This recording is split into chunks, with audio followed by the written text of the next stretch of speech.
Shri Ram Narayan Pandey inter college पूतसर संत कबीर नगर में आपका स्वागत है। आज हम आप लोगों को कक्षा 10 के हिंदी पाठ्यक्रम से शीर्षक धनुष भंग समझाने जा रहे हैं। इसके पहले लेक्चर में भी आप लोग शीर्षक धनुष भंग से कुछ दोहे और चौपाइयाँ पिछले वीडियो में आप अध्ययन कर चुके हैं।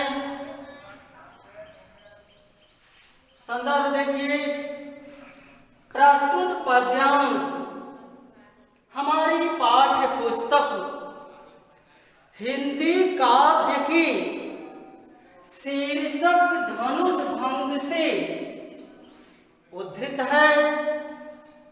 प्रस्तुत पद्यां रामचरितमानस की बाल कांड से हिंदी काव्य में संकलित है। इसके रचयिता गोस्वामी तुलसीदास जी हैं। प्रसंग देखिए इस दोहे का। प्रस्तुत दोहे में सीता जी कोमल सुकुमार श्री रामचंद्र जी की स्वरूप को देखती हैं तो भयभीत हो जाती है। आखिर उनकी कोमलता, सुकुमारता और उनके सौंदर्य को देखकर सीता जी के हृदय में भय क्यों उत्पन्न होता है? क्योंकि एक तरफ शिव जी का विशाल कठोर धनुष है और उस कठोर धनुष को श्री रामचंद्र जी बहुत जो सुकुमार हैं तोड़ने जा रहे हैं। इसी का वर्णन इस दोहे में किया गया है। पंक्तियां देखें।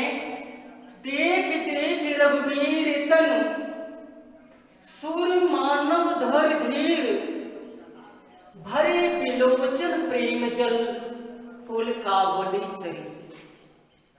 सीता जी श्री रामचंद्र जी के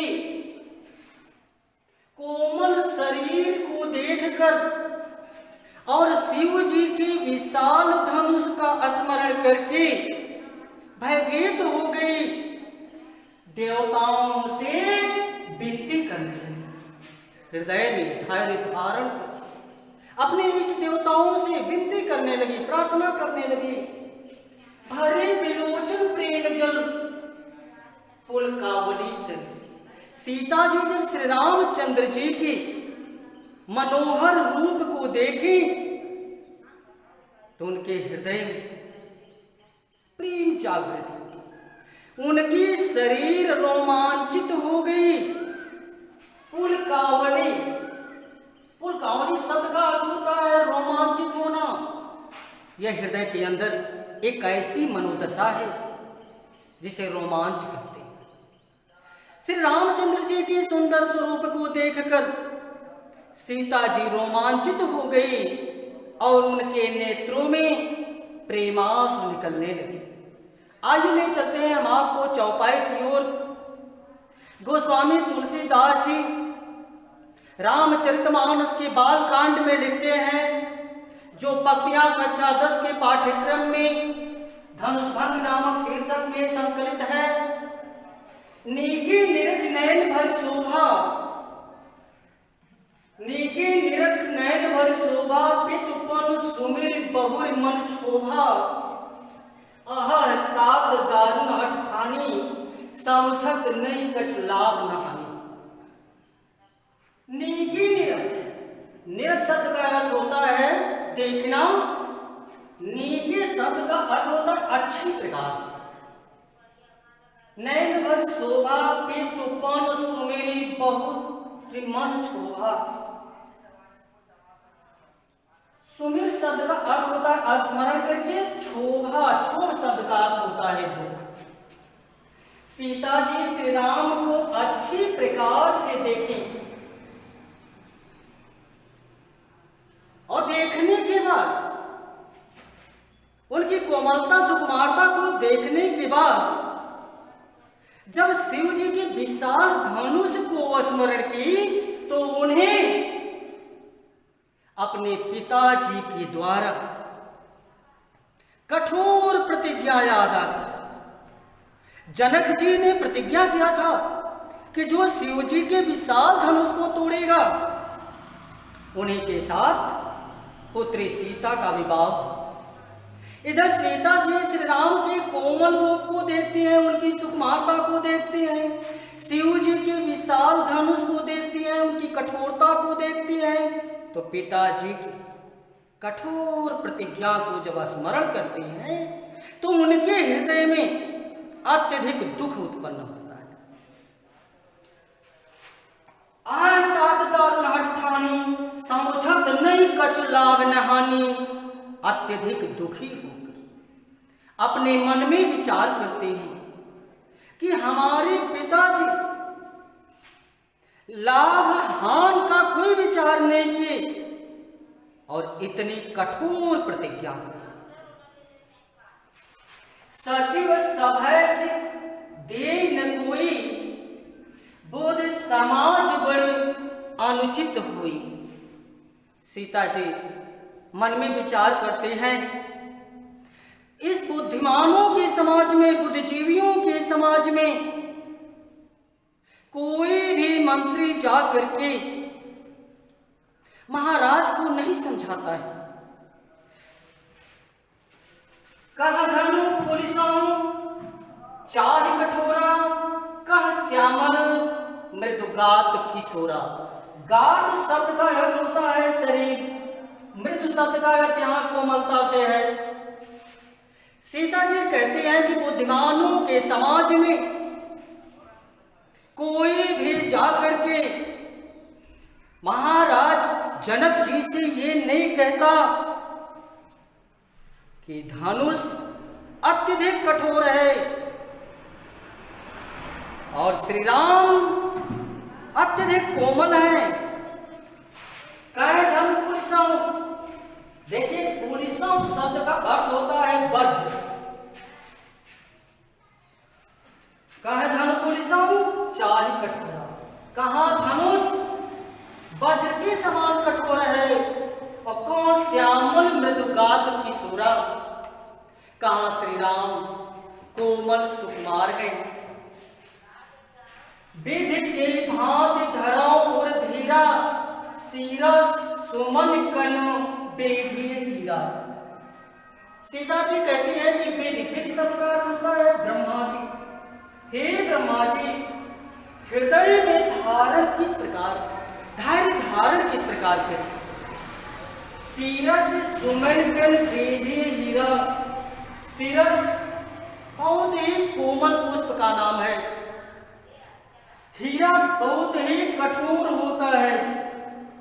सीता जी कहती हैं कि क्या सीरस का कोमल फूल का एक कण कठोर हीरे को काट सकता है? अर्थात नहीं। प्रस्तुत पंक्तियों में सीरस फूल की समानता कोमल श्री राम से, हीरे की समानता कठोर धनुष से किया गया है।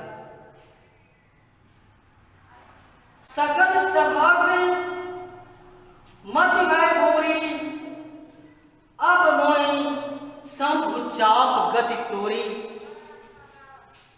सीता जी शिव जी के विशाल धनुष से प्रार्थना करती हैं, कहती हैं कि हे शिव जी की विशाल धनुष, मैं हाथ जोड़ करके आपसे निवेदन करती हूँ, प्रार्थना करती हूँ।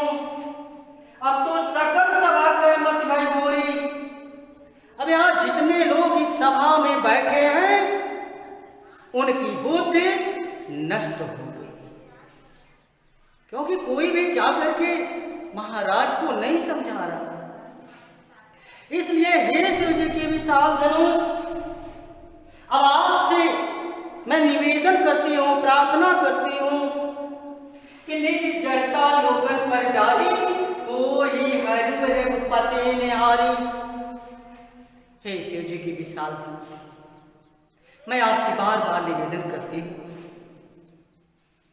कि अपना भार ये भी सीता जी कहती हैं धनुष को संबोधित करके कि शिव जी के विशाल धनुष आप तो जड़ है, चेतन नहीं है, लेकिन जो चेतन है वो भी आज इस सभा में जड़ बन करके बैठे।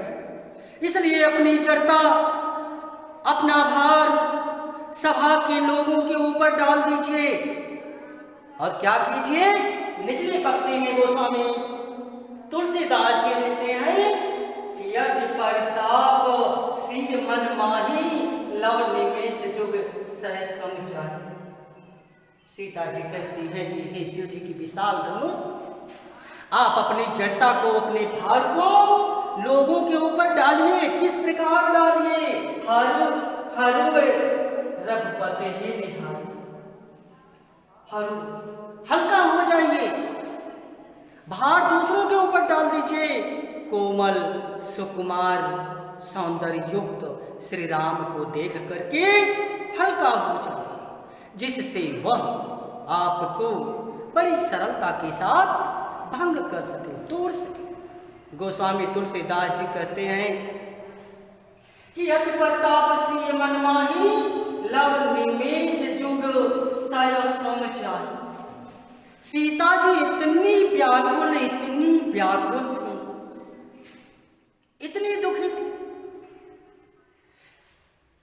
अति प्रताप सिय मन माही लव निमेष, निमेष समय की सबसे छोटी इकाई है, जो 1 सेकंड का 100वां भाग है, उच्चारण भी नहीं किया जा सकता। 1 सेकंड को 100 भागों में विभाजित करने पर जो 1 भाग बचता है उसे निमेष कहते हैं। यह समय की सबसे छोटी इकाई है, इतनी छोटी इकाई है कि इसका उच्चारण भी नहीं किया जा सकता। सीता जी इतनी दुखी थी कि उनका एक एक निमेष का समय योग सय समझाही, एक एक युग के समान व्यतीत हो रहा था।